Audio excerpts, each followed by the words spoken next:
enero del 2017. ¿Qué tal? Muy buenos días, bienvenidos a su programa Contacto Directo. Hoy son nuestros invitados Mae Montaño, candidata asambleísta nacional por el movimiento Creo. Su propuesta de legislación y fiscalización, apoyo a proyectos urgentes para suprimir impuestos, derogación y reformas a cuerpos legales que consideran anulan libertades, proyectos para la inclusión de minorías, una consulta popular para recuperar las funciones de fiscalización y control. Lo vamos a revisar. También nos acompañará Liz Borja, esposa de Washington Pesantes, candidato a presidente de la República por el movimiento Unión Ecuatoriana. Debe ser la primera dama quien acompañe la gestión del presidente. ¿Qué rol debe desempeñar junto a él en la familia o en su proyecto político? Lo vamos a conocer. Y Gino Norero, candidato a asambleísta nacional por el movimiento nacional Centro Democrático. Su propuesta de legislación y fiscalización, una ley del primer empleo, el aporte del Estado para el fondo de pensiones, vedurías ciudadanas para casos de corrupción, entre otros temas. Lo revisamos de inmediato. La actualidad, los protagonistas, el análisis y la información en Contacto Directo.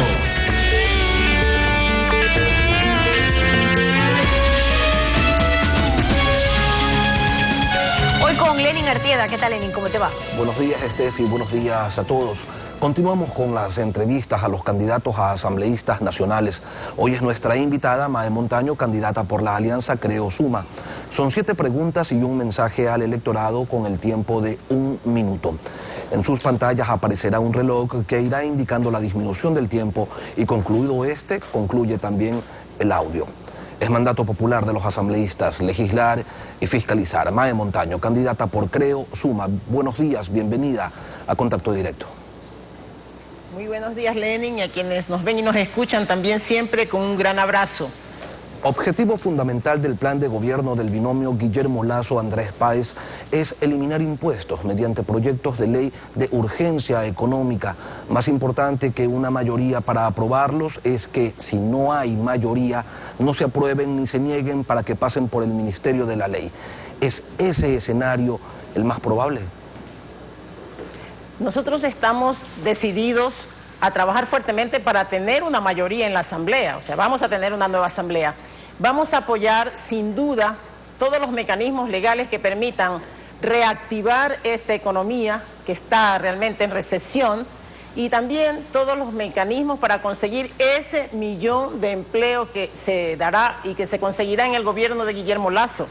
Así que el tema de la eliminación de los impuestos, de esta lista que él ha presentado, será para nosotros una prioridad, pero también los temas de seguridad jurídica, de buscar nuevos mecanismos en la alianza público-privada, de incentivar otros sectores de la producción que no sean el petrolero y el minero para eliminar y anular esa dependencia, motivando al sector agrícola, al sector del turismo y a la micro y pequeña empresa. Otra de las ofertas del plan de trabajo legislativo en la Asamblea es reformas, derogación e impulso de nuevos cuerpos legales que devuelvan las libertades conculcadas por el proyecto correísta. ¿Cuáles serían esos cuerpos legales? Iremos sin duda a desmantelar esa telaraña envenenada de leyes como la ley de comunicación. Ese va a ser uno de nuestros objetivos básicos y fundamentales, devolver la libertad de expresión, la libertad de comunicación y de información. Y hay otras leyes importantes que tienen que ver con libertades y con ejercicio de derechos.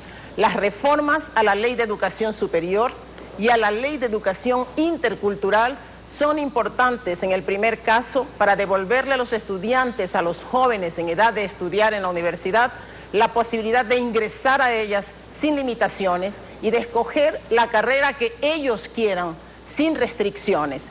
Y en el caso de la Ley de Educación Intercultural es necesario analizar la vuelta a escena en la educación del bachillerato especializado, terminando con el bachillerato unificado.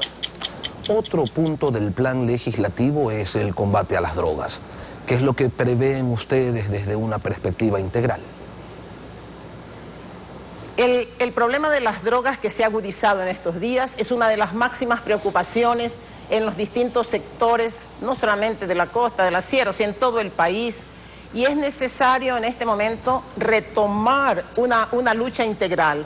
no solamente en la represión, en el combate del microtráfico, que se alimentó de la famosa tabla de permisividad para el consumo, sino que hay que visibilizar los mecanismos claros de rehabilitación para aquellos que han caído ya en la adicción o que están en el consumo, mecanismos claros para que reciban la atención requerida en salud, pero también la preparación para su reinserción social y de manera muy especial los mecanismos de prevención al consumo de drogas tienen que volver a utilizar un área importante en las políticas públicas, en la política del nuevo gobierno, y para eso necesitamos una nueva ley de drogas con esta visión integral. Un proyecto que tienen todas las organizaciones políticas y que se encuentra represado desde hace algunos años es reformar la ley orgánica de la función legislativa para que la próxima asamblea no sea disfuncional. ¿Cuáles son los ejes de esa reforma? Todos sabemos que una de las deudas más grandes de este periodo de la asamblea ha sido no fiscalizar, no ha habido control político.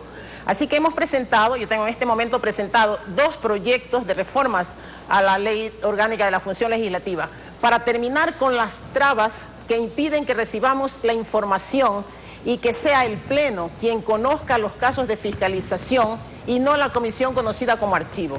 Yo le quiero decir a la ciudadanía que le voy a decir a la presidenta de la Asamblea que tengo 784 días, señora presidenta de la Asamblea, esperando que usted me responda, que me dé información sobre el manejo presupuestario de la Asamblea. 784 días.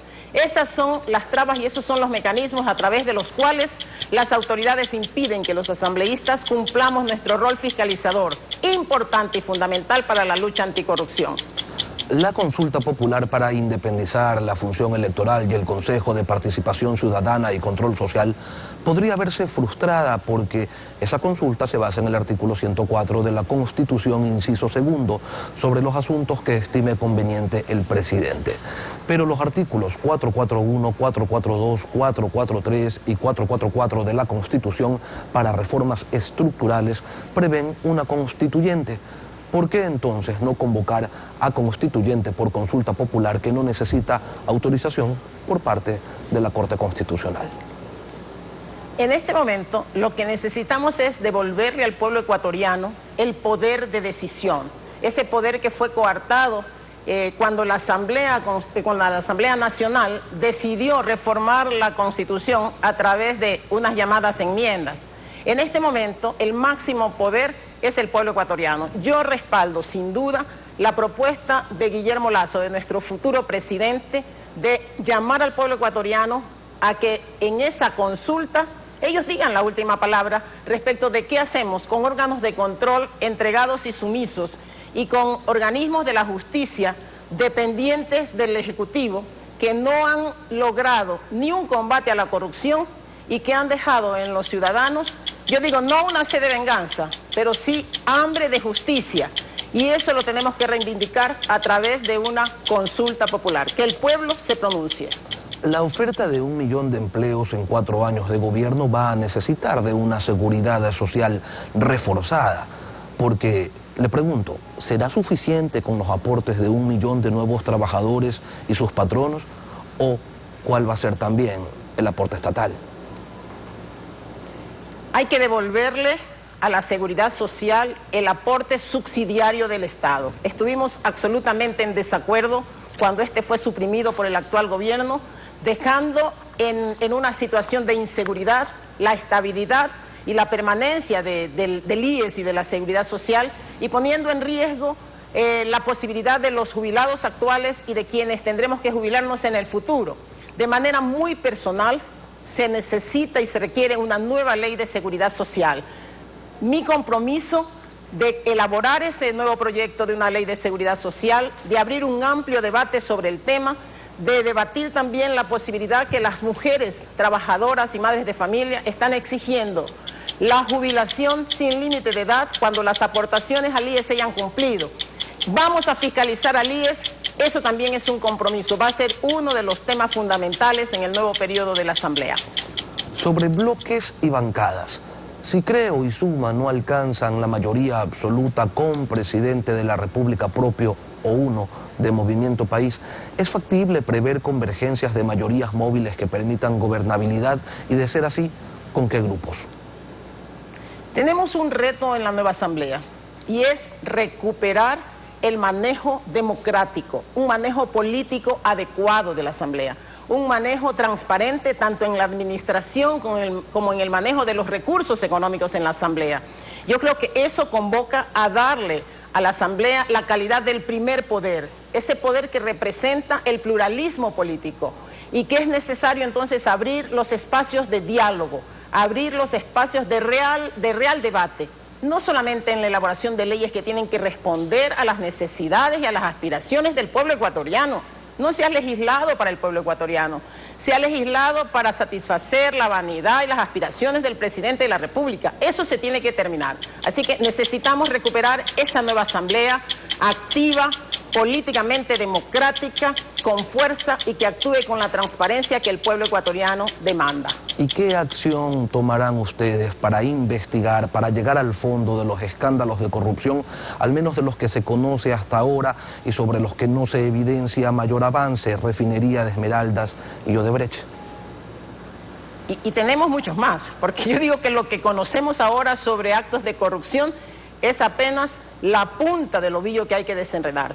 Al pueblo ecuatoriano tiene ahora la posibilidad de, con su voto, determinar una nueva estructura de la Asamblea. Una Asamblea que fiscalice a cabalidad, una Asamblea que haga control político.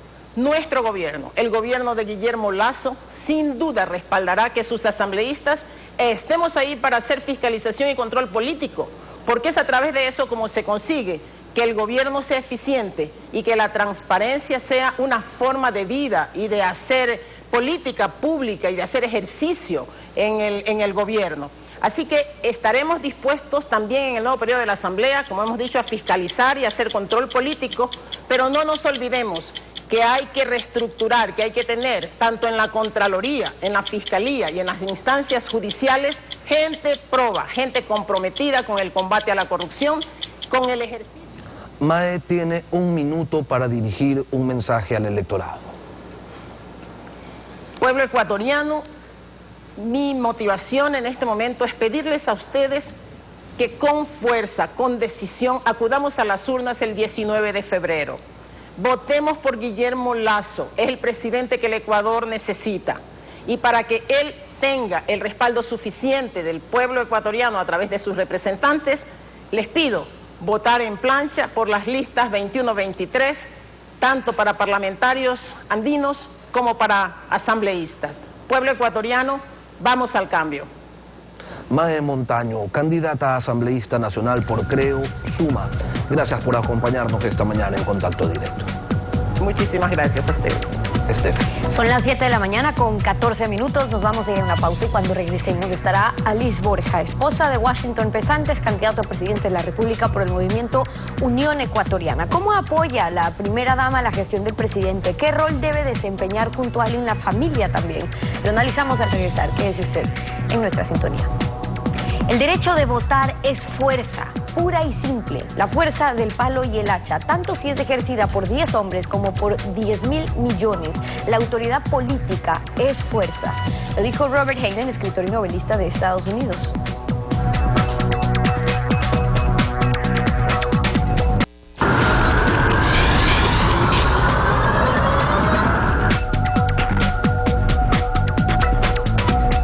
Alice Borja, esposa del candidato presidencial por Unión Ecuatoriana, Washington Pesantes. Bienvenida a Contacto Directo. Gracias por aceptar esta invitación. Muy buenos días, Estefi. Muy buenos días a los ciudadanos que me escuchan esta mañana. Buenos días. Usted es doctora en medicina y cirugía, tiene una especialización en pediatría, ha trabajado en varios hospitales, en el mismo hospital Vaca Ortiz con niños, incluso es pediatra oncóloga. ¿Cómo espera poner en práctica esa experiencia en proyectos para el país en el caso de que su esposo llegue a ser presidente? Bueno, realmente esa será una función directamente de mi esposo y de su ministro de Salud. Sin embargo, yo estaré para asesorar, para dar mis ideas. He recorrido el país tanto en área pública como privada, conozco la infraestructura, sus problemas, sus soluciones. Ese será mi aporte, principalmente como primera dama de la nación en el gobierno de Washington Pesantes.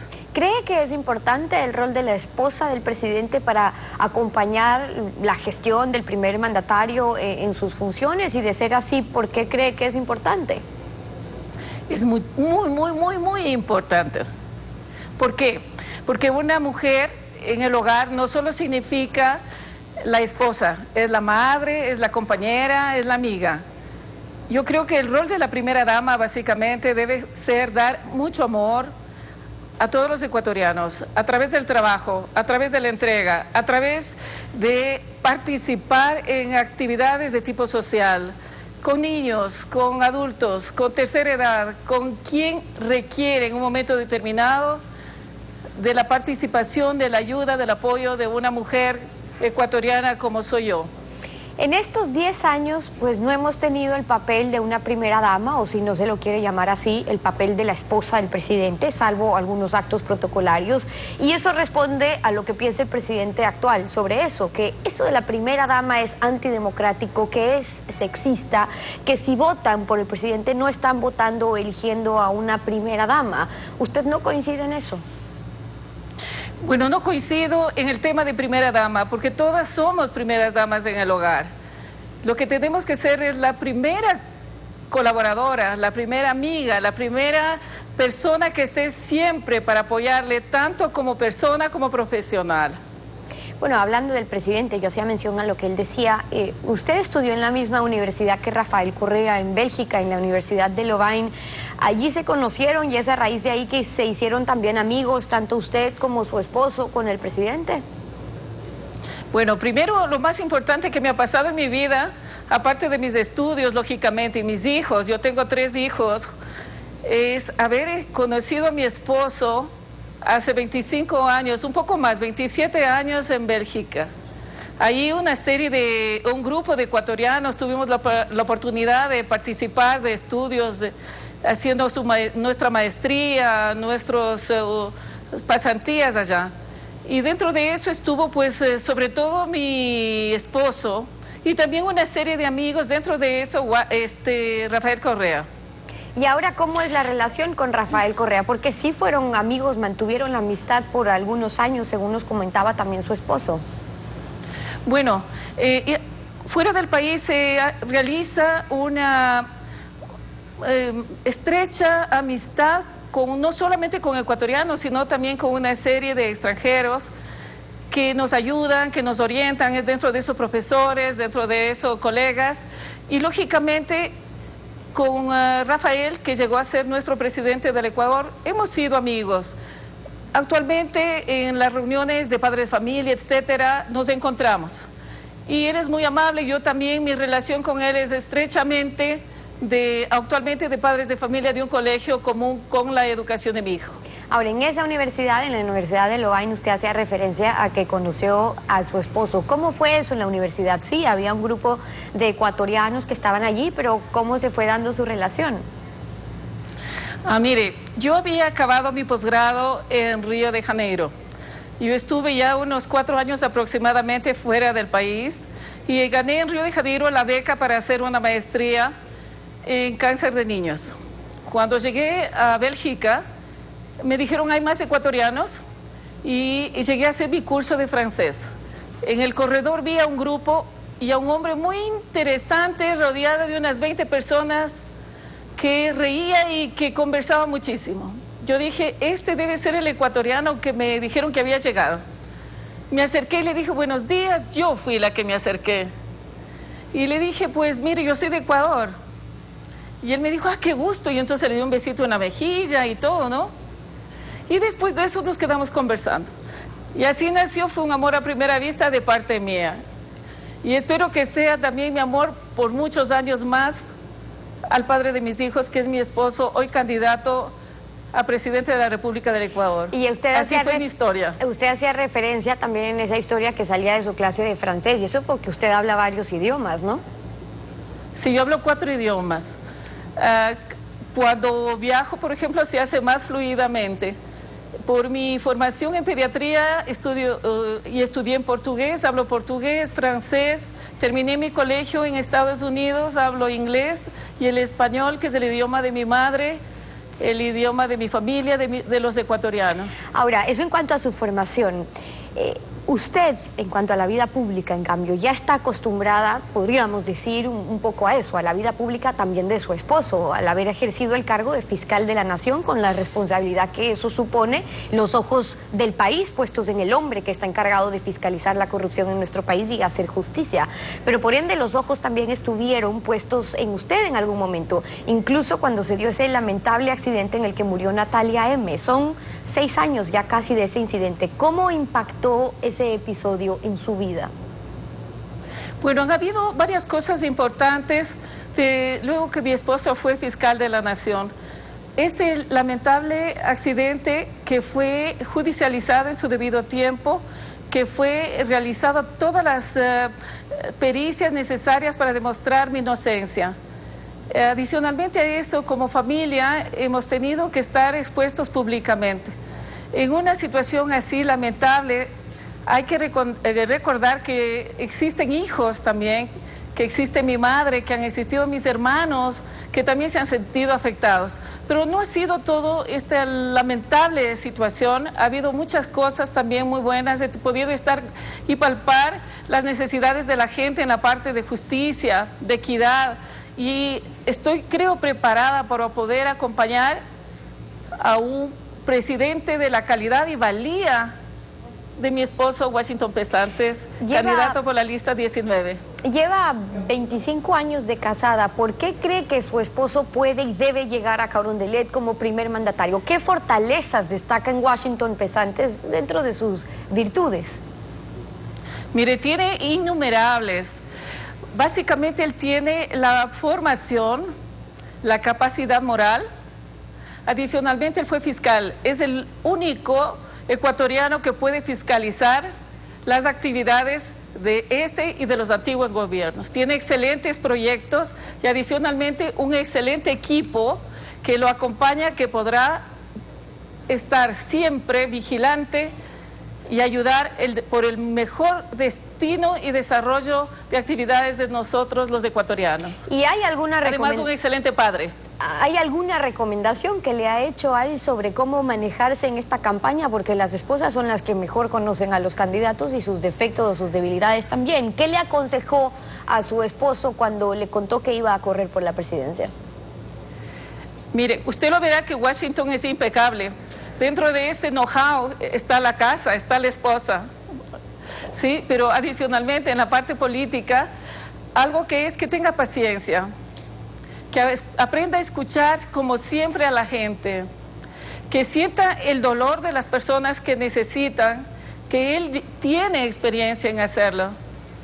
Entonces eso ha sido básicamente mi participación y tener yo también la paciencia para esperarla en casa día a día, después de las largas tareas y las largas caminatas que está haciendo por el país. Tienen 3 hijos, para ustedes es importante la familia. ¿Cómo esperarán fortalecer el rol de la familia, de llegar a ser la familia en Carondelet?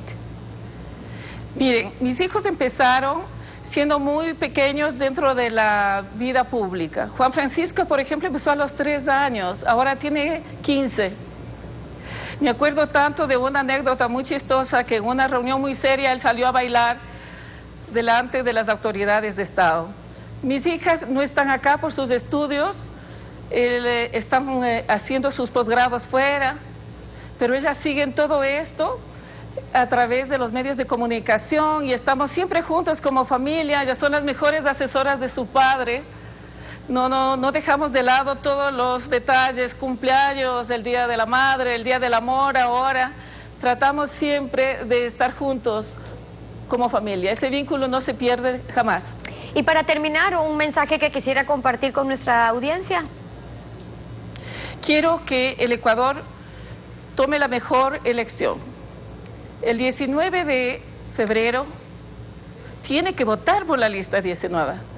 Washington Pesantes puede ayudar mucho a los ecuatorianos, principalmente en la fiscalización porque él fue el mejor fiscal de nuestro país. Alice Borja, esposa del candidato presidencial por Unión Ecuatoriana, Washington Pesantes, gracias por habernos acompañado aquí en Contacto Directo. 7 de la mañana con 30 minutos, nos vamos a una pausa. Al regresar estará Gino Norero, el candidato asambleísta nacional por el Movimiento Centro Democrático. Vamos a revisar su propuesta de legislación y fiscalización. Vamos a hablar sobre la ley del primer empleo que proponen, el aporte del Estado para los fondos de pensiones, veedurías ciudadanas para casos de corrupción, entre otros temas. Quédese usted en nuestra sintonía.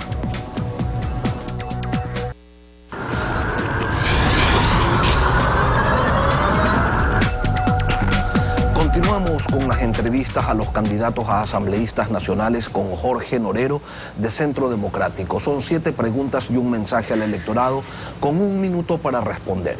En sus pantallas aparecerá un reloj que irá indicando la disminución del tiempo. Concluido el audio se termina para pasar a la siguiente pregunta.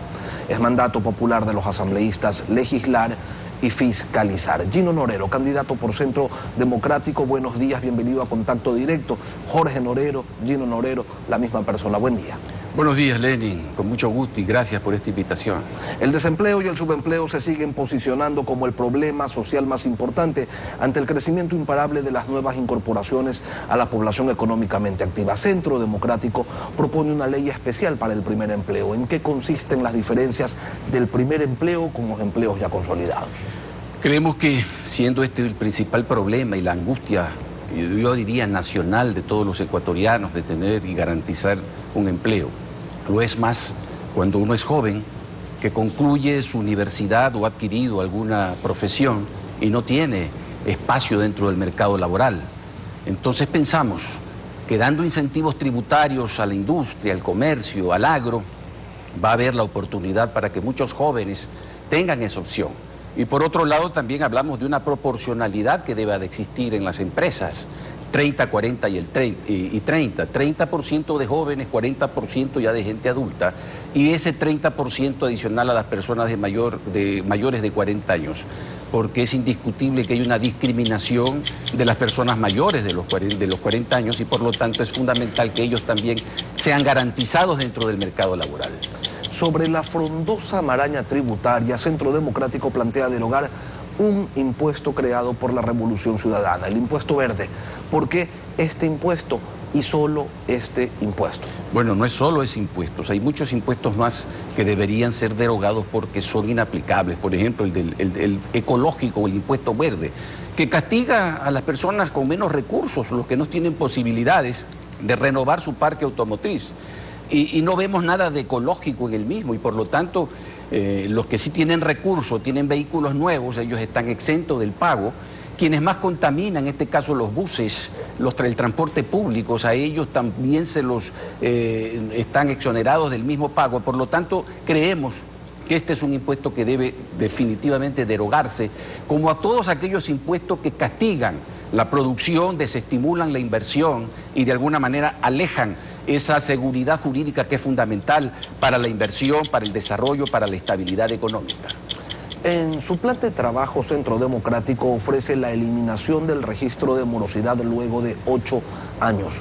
El propósito de un sistema de registro de información que mantiene los datos sobre los créditos que una persona o una empresa haya contratado con las instituciones reguladas por la Superintendencia de Bancos, que incluye bancos, tarjetas de crédito, mutualistas, cooperativas y los créditos adquiridos a través de las entidades financieras no controladas por la Superintendencia y entidades del sector comercial, tiene la finalidad de proteger los dineros depositados en las entidades controladas por la Superintendencia de Bancos, así como garantizar el retorno de los valores prestados. El proyecto, ¿en qué cambia el sistema actual?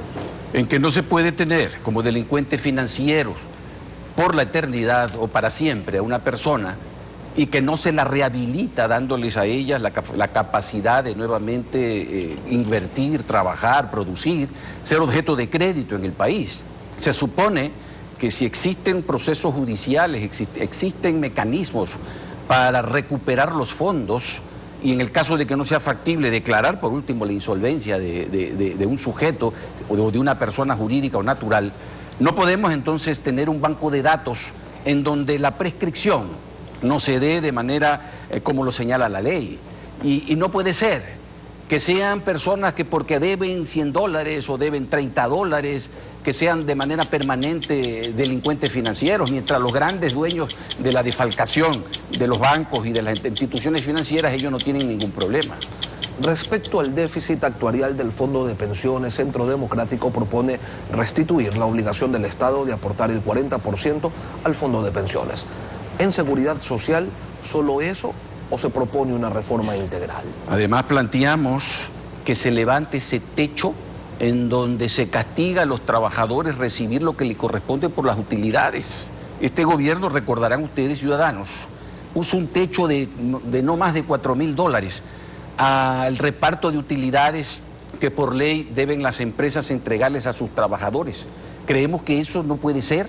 No podemos apropiarnos de los fondos que no nos corresponden, que son de los ciudadanos, que son de los trabajadores. No podemos desestimular, yo diría, el derecho que tiene todo ciudadano a progresar, a ahorrar y a planificar su vida en función de esos ingresos. De tal manera que tanto en materia de seguridad social general, el ISFA, el ISPOL, debemos de exigir exámenes actuariales e investigar todo lo que ha sucedido en ese segmento de instituciones públicas. Centro Democrático propone veedurías ciudadanas para casos como Odebrecht, los decretos de emergencia, Yachay, Monteverde, Aromo, telefonía móvil, radares chinos, helicópteros, DRUP, pero esas veedurías son competencia del llamado Quinto Poder o Consejo de Participación Ciudadana, que no ha funcionado. ¿Ustedes no apoyan una reforma constitucional como la que plantea el candidato presidencial Paco Moncayo, que es apoyado por Centro Democrático? Por supuesto que la apoyamos, pero también planteamos al país de que 10 años este país no ha tenido fiscalización y que serán realmente los órganos de control, yo diría, tibios frente a la cantidad de investigación que deba de efectuarse. Por eso es fundamental que la participación ciudadana, los ciudadanos nos integremos, seamos parte de la solución de los problemas e investiguemos y exijamos a todos los funcionarios públicos, rindan cuenta. Esto que vive el país es inadmisible, Lenin, y por lo tanto, tanto el periodismo de investigación, tanto las veedurías ciudadanas como los órganos de control, tenemos la obligación de transparentar la función pública, los negocios del Estado y exigirle rendición de cuentas como manda la Constitución a todos estos señores. Centro Democrático propone la fusión del Ministerio de Seguridad Nacional para Policía y Fuerzas Armadas. Eso avala y refuerza la enmienda constitucional del paquete aprobado por la Asamblea Nacional. Esto tiene la aprobación o el acuerdo, el respaldo de Paco Moncayo, candidato presidencial de Centro Democrático. Bueno, nosotros tenemos también nuestras propias ideas en Centro Democrático. Sí, estamos apoyando a Paco Moncayo. Pero en esta materia de la seguridad nacional nadie puede quedarse al margen de participar y ser actor fundamental en contribuir para que este Estado le dé a los ciudadanos garantías de seguridad y no se convierta en un Estado fallido. Es lamentable de que habiéndonos quitado el derecho a defendernos y de portar un arma, no haya la eficiencia y haya desde el Estado las garantías para que podamos transitar libremente en las calles y no ser víctimas de la delincuencia, el secuestro, el narcotráfico. Por lo tanto, Fuerzas Armadas y la Policía Nacional tienen que integrarse en un gran Ministerio de Seguridad Nacional, porque la seguridad nacional implica defensa interna y seguridad interna y defensa externa. En cuanto a bloques y bancadas, la mayoría en la próxima asamblea probablemente dependerá de la convergencia de varios bloques. ¿Es definitiva la ruptura con Alianza País? ¿Hay coincidencias con Pachacutic y con el nuevo MPD? Bueno, nuestro compromiso es con el Ecuador. Independientemente de quién gobierne y quién sea electo, que aspiramos, hay un cambio profundo en el Ecuador. Nuestro compromiso es con la patria y en ese sentido debemos todos coincidir en un gran acuerdo nacional para planteando algunos puntos, al menos cumplirlos, porque el país demanda que haya armonía, que haya sincronía, que haya una interrelación entre todas las funciones del Estado, manteniendo por supuesto la independencia de cada una de ellas. sin que eso signifique un control político por parte de una sola función, en este caso del Ejecutivo. Cada uno tiene que cumplir con sus competencias, pero todos tenemos que integrarnos por el país. Aquí no se trata de intereses personales ni sectarios, se trata del interés de la patria. Jorge, tiene un minuto para dirigir un mensaje a la ciudadanía.